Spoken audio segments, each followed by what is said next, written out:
국가인권정책 기본계획 NAP를 둘러싼 논란이 뜨겁습니다. NAP가 무엇인지, 어떤 내용 때문에 이렇게 논란이 되고 있는 건지 알아봤습니다. 한 대학의 재외국민 특별 전형에 선교사 자녀는 지원할 수 없도록 한 규정이 있는 것으로 알려졌습니다. 해당 대학은 선교사 자녀라도 입학할 방법은 있다고 밝혔지만 논란은 계속되고 있습니다. 20년 넘게 같은 자리에서 시민들에게 위로를 전하는 편지가 있습니다. 지하철역을 오가는 바쁜 현대인들에게 묵묵하게 위로를 전해온 사랑의 편지를 소개해드리겠습니다.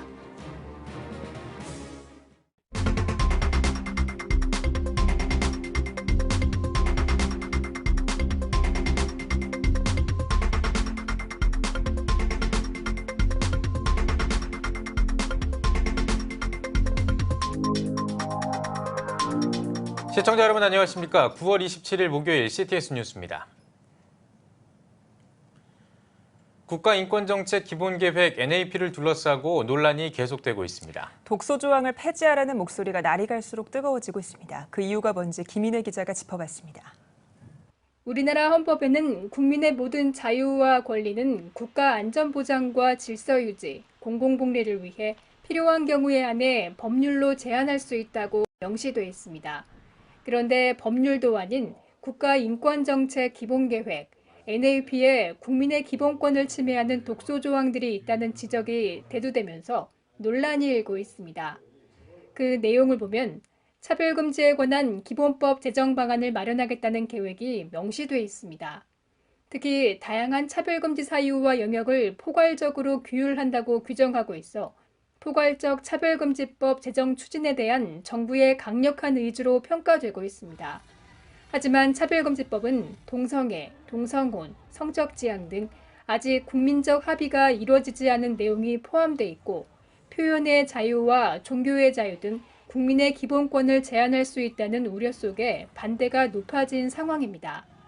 이와 함께 계획안은 방송통신 등을 통해 성별이나 장애, 인종, 성적지향 등을 차별하거나 이에 대한 편견을 조장하는 것에 대해 모니터링을 강화하겠다고 밝혀 불특정 다수를 향한 혐오적 발언에 대한 규제를 강화하겠다는 뜻으로 풀이됩니다.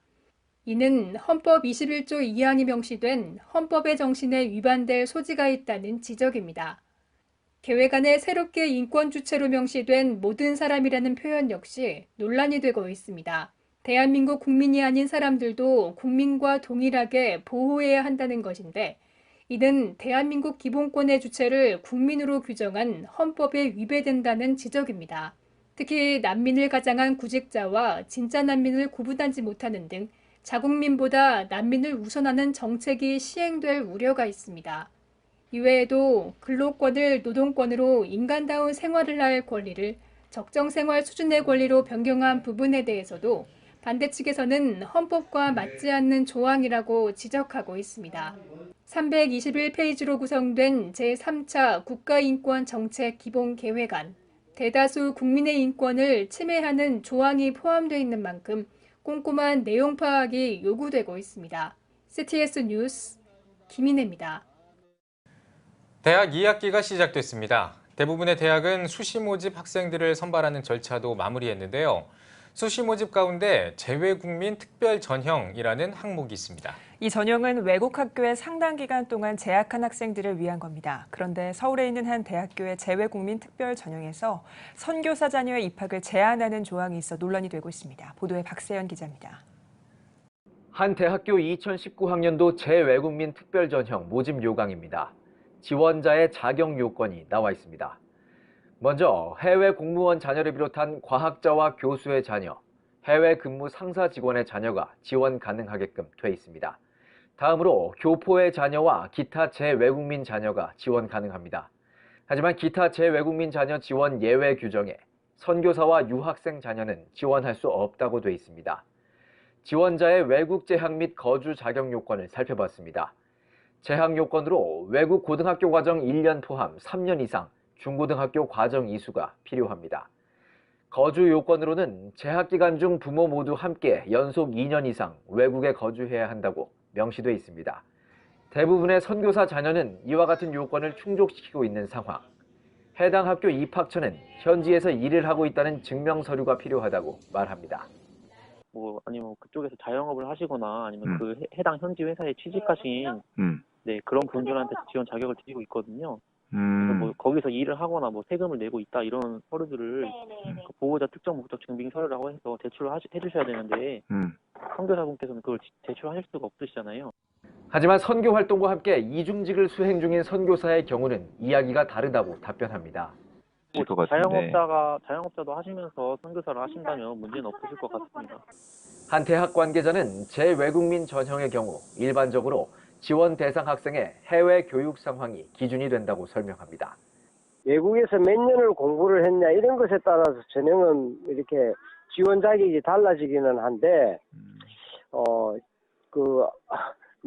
부모님의 직업에 따라서 그걸 그렇게 지원 자격을 주느냐 안 주느냐는 것은 조금 안 맞는 것 같습니다.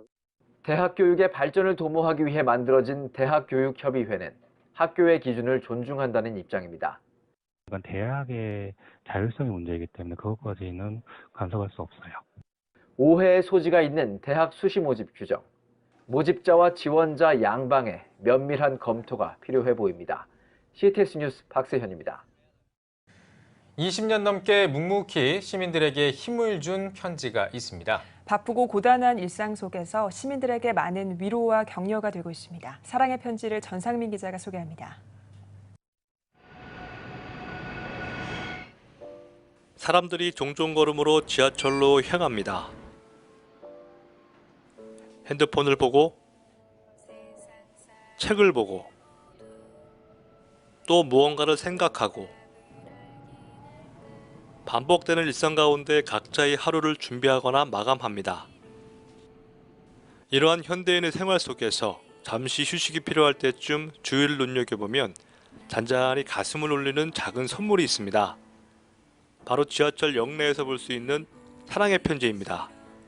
쓰리고 아픈 그런 고통 속에서 실패하고 그리고 좌절하는 분들의 용기를 붙들어 주기 위해서 매일 연구하고 그리고 접근해 가고 있습니다. 그렇기 때문에 우리 사회에 지금 양극화되어 있는 그런 계층의 고통도 우리가 다 이렇게 품고 있으니까 그런 삶에 지치고 어려운 분들이 좀 더 이 글을 통해서 자기 생활 속에서 여유를 갖고 다시 한번 도전하는 기회를 제공하는 데 큰 도움이 됐으면 합니다. 사랑의 편지는 1985년에 처음 배포되기 시작했습니다. 초기에는 편지의 형식으로 사람들이 자유로이 가져가서 읽어볼 수 있도록 우편함을 통해 전달됐던 사랑의 편지는 현재 전국 지하철과 철도역마다 액자로 설치돼 매달 2회씩 내용이 교체되고 있습니다. 사랑의 편지는 지하철을 기다리는 동안 잠시 짬을 내어 읽을 수 있는 짧은 글이지만 그 안에는 삶의 희망과 사랑, 용기를 주는 이야기들로 가득합니다. 마음도 따뜻하고 배울 점도 많고 느끼는 것도 있고 참 좋네요. 학교 가는 길에 사랑의 편지를 보고 있었는데 이 글을 쓴 사람을 보니까 목사님이어서 되게 놀랬고 한편으로는 또 감동이 되는 시간이었던 것 같습니다. 현재 사랑의 편지는 서울교통공사 1호선에서 8호선까지 대부분의 지하철 역사 내에서 볼 수 있으며 전국 6대 도시의 지하철역과 철도역에도 부착돼 전 국민에게 사랑을 전하는 일에 앞장서고 있습니다. 지하철을 기다리는 자투리 시간에 잠시 눈여겨보면 만나볼 수 있는 훈훈한 사랑의 편지. 바쁜 현대인의 삶 속에서 잠시나마 따뜻한 위로와 격려가 되고 있습니다. CTS 뉴스 전상민입니다.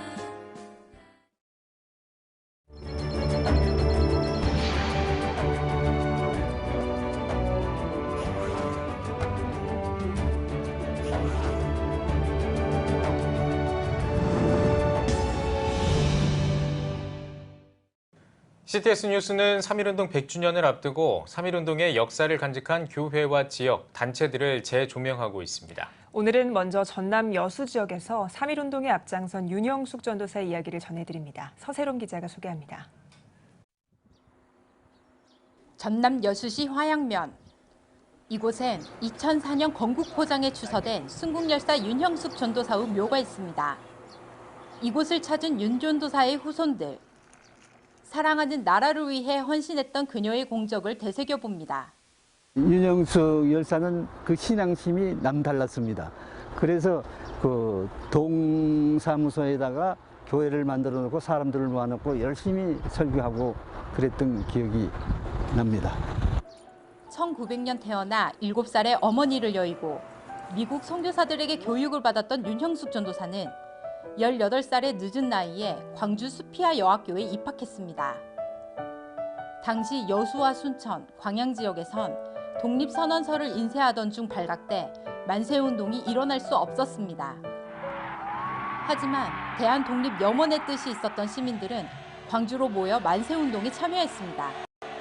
특히 평소 학교에서 선교사들에게 하나님 사랑과 민족 사랑을 배웠던 윤형숙 전도사는 1919년 3월 10일 광주에서 전개된 만세운동에 앞장섰습니다.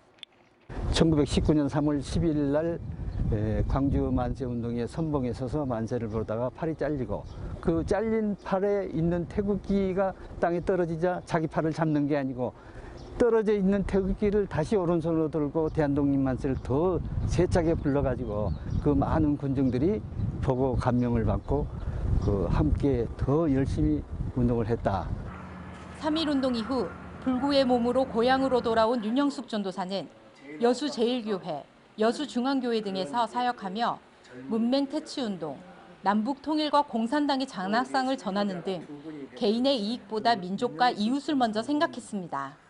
저희 여수제일교회에서 전도사님으로 심우하시면서 젊은 청년들에게 국가를 위한 애국운동을 일으키시고 또 문명퇴치운동을 일으키시고 또 하나님 나라를 위해서 어떻게 조국과 민족 앞에 기독교인들이 역사 가운데서 또 헌신할 수 있는가 아주 진한 애국적 신앙의 유산을 물려주신 훌륭한 믿음의 어머니이셨습니다.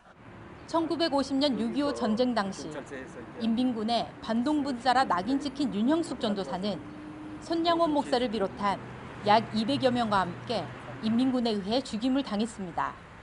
우리 후손들이 이분이 얼마나 어떻게 어려운 생활을 하면서 나라를 사랑했는가에 대해서 알고 앞으로 자라나는 후손들이 이게 더 열심히 더 나라를 사랑하는 마음을 가졌으면 좋겠다. 그 사업을 위해서 독립유공자 유족회를 비롯해서 모든 단체들도 한꺼번에 나섰으면 참 좋겠다. 3.1 만세운동과 6.25 전쟁을 거치며 누구보다 격정적인 삶을 살아온 윤형숙 전도사. 그녀의 삶은 하나님 사랑, 그리고 나라와 민족 사랑이 먼저였습니다. CTS 뉴스 서세롬입니다. 이번에는 경상북도 포항으로 가보겠습니다. 포항에는 특히 많은 독립운동가들이 있었다고 하는데요. 독립운동가 14명 가운데 9명을 배출한 대전교회가 있습니다. 이어서 김영준 기자가 전해드립니다.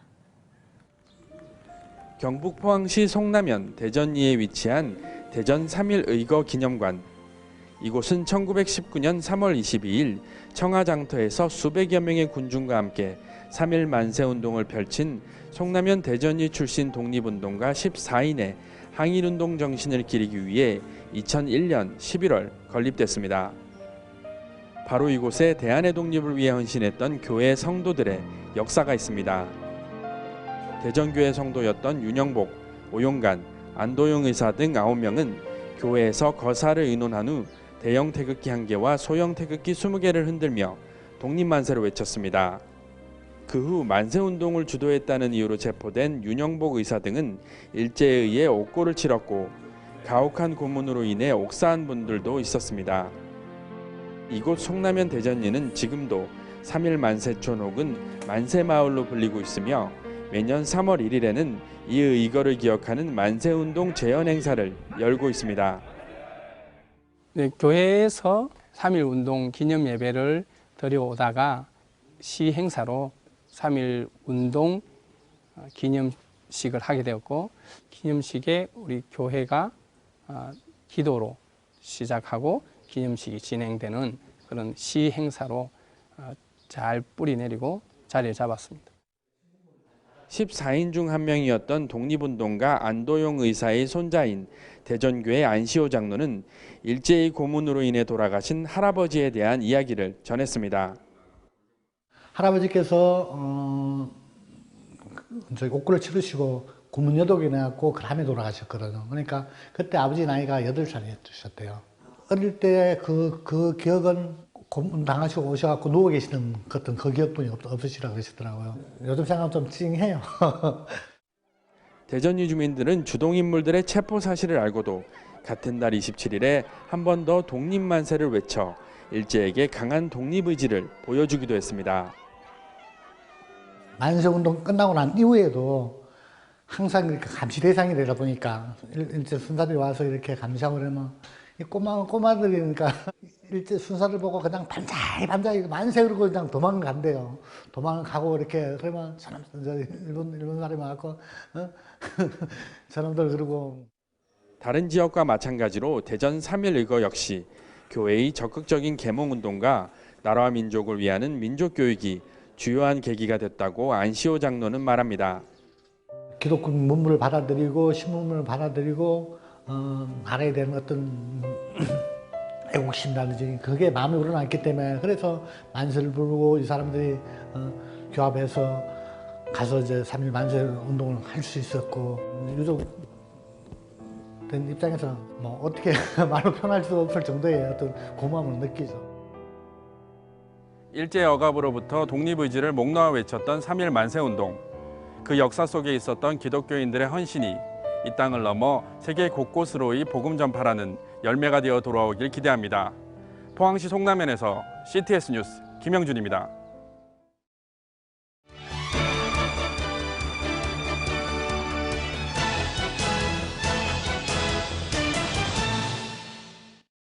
한 주 동안의 기독교계 문화 소식을 살펴보는 문화가 소식입니다. 오늘은 4차 산업혁명 시대 청소년들에게 보내는 사명 편지를 비롯해 예수님의 질문 속에서 삶의 답을 모색하는 책과 분노, 중독 등 크리스천들의 일상에서의 어려움을 다룬 책을 소개합니다. 유현석 기자입니다.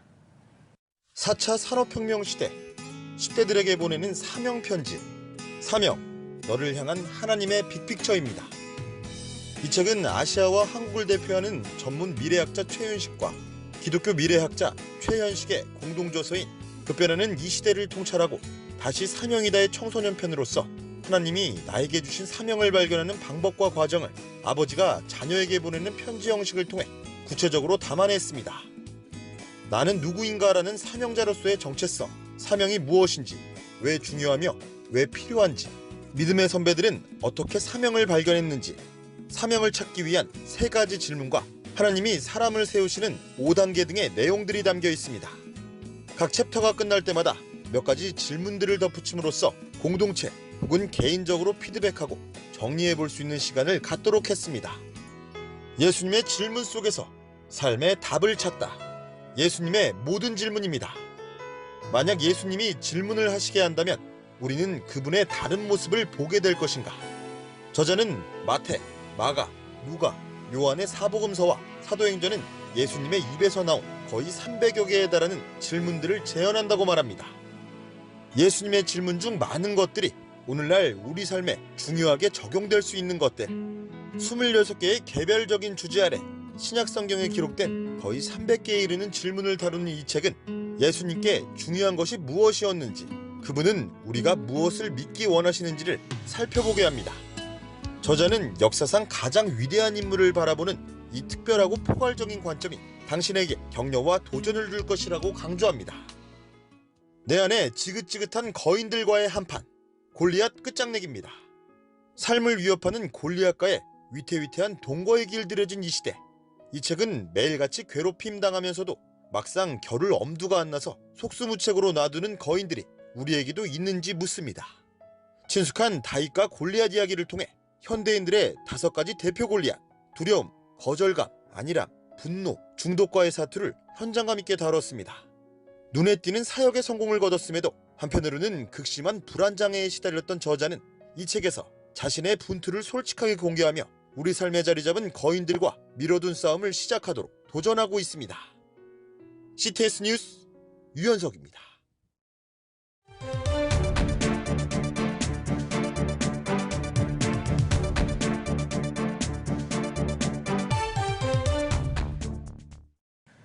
한 주간의 기독교계 이슈를 조명해보는 주간 교계 브리핑 시간입니다. 오늘은 국민일보 장창일 기자와 함께하겠습니다. 안녕하십니까? 네. 자, 오늘은 미담을 들고 왔다고 들었습니다. 예, 그 동요 어머님 은혜를 작곡한 원로 작곡가 박재훈 목사, 그리고 적이 사랑했던 성인으로 알려져 있는 맹의순 선생의 미담을 준비해 오셨다고요? 네. 예. 네, 박재훈 목사는 잘 알려진 작곡가입니다. 현재 96세시고요. 캐나다 토론토의 큰빛 장로교회 원로 목사로 있는데요. 이 박 목사가 해방 직후인 1945년 이후에 서울 남대문 교회에서 지휘자로 활동하면서 바로 맹의순 선생을 만나게 됩니다. 이 둘은 나이 차이는 있었지만 신앙 안에서 우정을 쌓았는데요. 1949년 어느 날 이 맹의순 선생이 박 목사에게 시를 한 편 전합니다. 그러면서 곡을 붙여달라 이런 부탁을 하는데요. 이 바로 그 한국 전쟁이 터지면서 피난길에 이 박재훈 목사가 시를 분실하고 맙니다. 이 설상가상으로 맹의순 선생이 피난하던 중에 미군에게 붙들렸는데 이 미군이 인민군이다 이렇게 오해를 한 거예요. 그래서 부산에 있는 거제리 포로 수용소에 수감되게 됩니다. 그러면서 이 사정이 이렇게 되다 보니까 시는 사라지고 맹의순 선생은 또 1952년에 수감 중에 세상을 떠나게 됩니다. 일생 박 목사가 이 시를 잃어버린 것을 안타까웠다고 합니다. 네, 흥미로운 이야기인데요. 뒷이야기도 좀 궁금하네요. 네, 얼마 전에 그 한 출판사가 이 맹의순이 포로 수용소에서 쓴 일기를 모아서 십자가의 길이라는 책을 출판했습니다. 이 맹의순의 자필 그 시들이 고스란히 일기와 함께 담겨 있는 책인데요. 이 책을 박 목사가 캐나다에서 우연히 보게 됩니다. 본 뒤에 한 시에 눈이 고정되게 되는데요. 그 시가 바로 거룩한 꽃이라는 제목의 시입니다. 그 시가 1949년도 맹의순 선생에게 받은 바로 그 시인데요. 시를 보자마자 그 박 목사는 이 수십 년 지난 약속을 지키기 위해서 곡을 붙이기 시작을 했고요. 수십 년 잠자고 있던 시가 바로 노래의 날개를 다는 순간이었습니다. 이런 극적인 과정을 거쳐서 세상에 선보인 곡 바로 거룩한 꽃입니다. 그렇군요. 그 오래전에 잃어버렸던 그 시를 이렇게 또 찾아서 곡을 붙여서 야, 정말 놀라운 인연이라고 할 수 있겠는데요. 그러면은 지금 그 곡을 붙인 시 있잖아요. 맹의순 선생의 그 시 어떻게 한국에 소개가 됐습니까? 네, 이 박 목사와 맹의순 선생이 신앙 안에서 교류한 장소가 바로 남대문 교회인데요. 박 목사는 작곡한 이 악보를 남대문 교회 손윤탁 담임 목사에게 보냈습니다. 이 보내서 그 작곡을 마친 이 그 완성된 곡을 보냈는데 바로 맹의순과의 우정이 싹텄던 그 우정의 고향으로 되돌려 보낸 것입니다. 이 곡이 최근 연주됐는데요. 지난 6일입니다. 남대문 교회 수요예배 찬양대인 백합 찬양대가 예배 중에 수요예배 중에 이 곡을 초연했습니다. 아주 감동적인 순간이었습니다. 네, 장 기자도 직접 곡을 들어보셨나요? 네네. 어떤? 제가 현장에서 들어봤는데요. 실제 들어보니까 가곡과 같은 아름다운 선율의 곡이었습니다. 실제 이 박 목사가 가곡도 작곡을 많이 했거든요. 가곡파나 보리밭 같은 분위기를 풍기는 느낌이었는데 이 저 실로한 물가에 핀 한 송이 백합으로 시작되는 곡이 2분 40초가량 아름다운 선율로 전해졌습니다. 곡은 3차례 아멘으로 마무리가 되는데요. 이 곡 꼭 들어보실 것을 추천드립니다. 그 예전에 그렇게 잃어버렸던 시 많은 시간이 지나서 이렇게 다시 곡을 또 붙여서 이렇게 연주를 할 수 있다. 정말 하나님 은혜가 아니면 불가능한 일이다라는 생각이 듭니다. 아주 아름다운 또 이야기를 들고 오셨는데 이 두 번째 소식은 또 시골 학교 이야기를 가지고 오셨다고 들었습니다. 초등학교 이름이 야동초등학교. 이 학교가 야동이라는 이름으로 사실 뭐 인터넷에서도 많이 회자가 됐었고 유명했던 그런 학교였는데 어떤 이야기인가요? 어떤 걸 준비해 주셨나요? 말씀하신 대로 야동초 아주 유명한 학교입니다. 이 야동초가 충주에 있는데요. 말씀하신 대로 그 이름 때문에 유명세를 탔는데 사람들이 유명하다 하니까 학교도 크겠거니 하는데 굉장히 작은 시골 학교입니다. 이 심지어 지난해에는 인근 학교하고 통폐합 위기에도 몰리기도 했는데 이 학교를 학교와 이웃에 있는 충주 은혜교회와 주민들이 힘을 합쳐서 살렸다 뭐 그런 소식입니다. 그래요? 네, 그 이야기도 자세히 좀 들려주시죠. 학교는 말씀드린 대로 교회와 이웃사촌인데요. 서로가 서로를 마주보고 있습니다. 학생들이 수업을 마치면 어김없이 교회를 찾아와 노는데요. 이 교회가 운영하는 쇠불리 마을학교에 오기 위해서입니다. 예. 이 마을학교는 앞서 말씀드린 대로 교회와 주민들이 의기투합해서 지난해 11월 설립한 쇠불리 교육협동조합의 첫 번째 그 결실이기도 합니다. 예. 10달 만에 어린이들의 핫플레이스로 자리를 잡았습니다. 네. 그런가요? 네네. 아이들이 아주 네. 와글와글하겠군요. 네. 예, 예. 자, 그 앞서도 이야기했지만 네. 그 이 학교가 이슈가 됐던 네. 어떤 그 이름, 네. 야동이라는 이름이 네. 뜻이 어떻게 되는지 좀 궁금합니다. 네, 이 지역 이름이 쇠불리입니다. 예. 뭐 쇠를 불린다 뭐 이런 뜻인데요. 예. 쇠불리 마을학교도 사실 지역명을 딴 것이죠. 쇠불리의 순 우리말이 바로 야동리입니다. 예. 쇠 불릴 야자 한자로 그렇다고 하는데요. 과거 솥을 만드는 큰 풀무가 있었기 때문에 예. 이런 이름이 붙었다고 합니다. 야한 동영상의 야동과는 거리가 멀죠. 그러네요. 네. 너무 괴리감이 좀 있네요. 네. 예, 예. 학교가 통폐합될 뻔했다고 앞서서 네. 말해주셨는데 이유가 뭔가요? 이 학교는 전교생이 18명뿐인 아주 작은 미니 학교입니다. 예. 심지어 올해 3명 6학년 학생들이 졸업하고 나면 15명이 되는데요. 실제 지난해 학부모들이 투표를 했습니다. 지역 학교하고 통폐합하자. 통폐합하는 걸로 거의 가닥이 모아지던 그 막판에 지역 교육청의 무성의한 태도에 학부모들이 실망을 하면서 예. 우리가 학교를 살리자 이렇게 아주 급 반전을 한 겁니다. 예. 이왕 살아남은 학교, 이 교회와 마을이 더욱 좋은 학교로 만들어보자 이렇게 의기투합한 것인데요. 그 결실이 앞서 설명드린 쇠불리 마을학교입니다. 네. 은혜교회 김태용 목사가 이런 말을 했는데 학교는 마을의 심장과도 같다. 학교가 없으면 죽는다는 것이죠, 마을이. 예.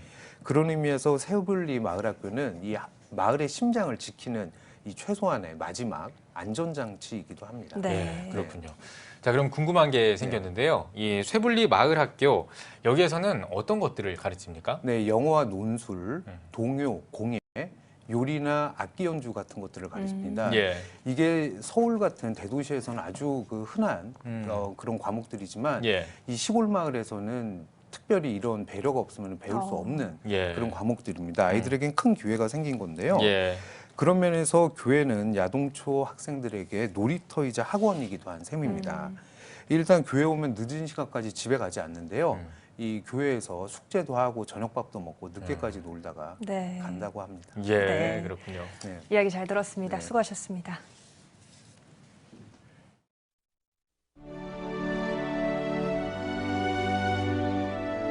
백만인 기도운동에 새롭게 참여하신 분들입니다.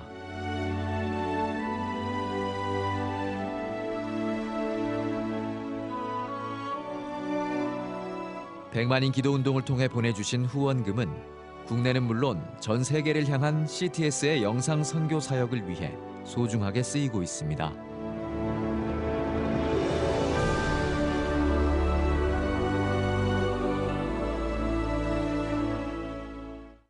CTS 뉴스 오늘 순서 여기까지입니다. 시청해주신 여러분 고맙습니다.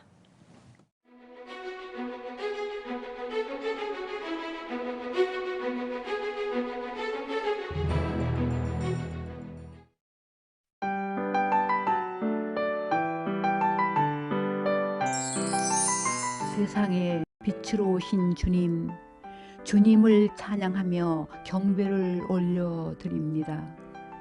정의와 공의를 물같이 하수같이 흐르게 하시는 주님, 우리나라를 짊어질 다음 세대들은 자유와 평화를 노래하는 행복한 나라를 만들어가게 하시고 어둠을 밝히는 희망의 등대가 다 되게 하옵소서. 다음 세대를 축복하여 주옵소서. 예수님의 이름으로 감사하며 간절히 기도드립니다. 아멘. 다음 세대 대한민국의 희망입니다. 이 캠페인은 대한민국 어머니 기도 총연합회와 함께합니다.